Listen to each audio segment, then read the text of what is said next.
Muy buenas.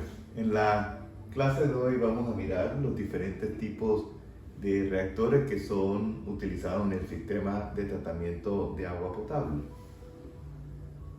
Estos están determinados o su diferencia depende de las características hidráulicas de los mismos. Nosotros podemos tener reactores de tipo ideal, que son los que vamos a analizar en estos momentos, y no ideal, en los cuales las condiciones de mezcla y las condiciones hidráulicas no son uniformes.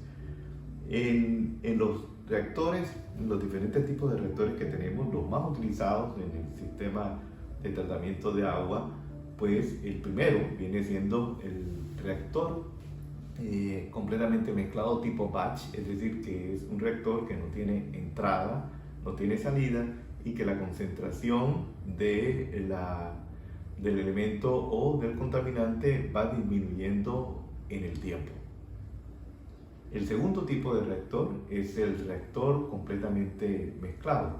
Este sí tiene un flujo continuo, es decir, tiene una entrada y tiene una salida. Una entrada con un caudal Q y una concentración C sub 0, y tiene una salida con el mismo caudal Q pero una concentración C, que es la concentración que se alcanza dentro del reactor.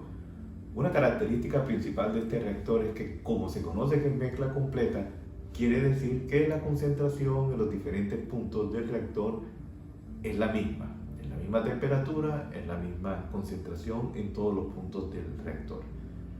Esta ventaja de este tipo de reactor se utiliza también para realizar reactores completamente mezclados en serie, lo cual quiere decir que la salida de un reactor viene a convertirse en la entrada del siguiente y así sucesivamente hasta alcanzar la concentración deseada.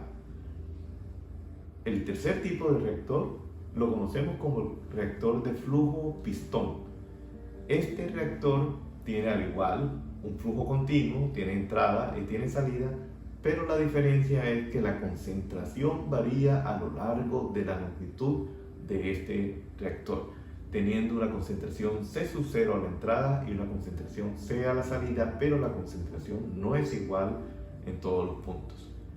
Este tipo de reactor también lo podemos encontrar en forma de tubería y en forma de serpentín, que son utilizados en procesos de cloración. No solamente están estos tipos de reactores, pero también hay reactores en los cuales se aprovecha el intercambio entre fases, entre la fase gaseosa y la fase líquida. Es así como tenemos ejemplos de estas torres donde hay un intercambio entre lo que es la fase gaseosa y la fase líquida. En estos ejemplos que tenemos nosotros acá, tenemos la entrada del agua en la parte superior y se recoge en la parte inferior, o al revés, podemos tener entrada en la parte inferior del agua y la salida en la parte superior. Lo interesante es que hay un flujo de aire, ya sea en cualquiera de los sentidos, y un contraflujo del líquido con el fin de tener una eficaz transferencia de masa.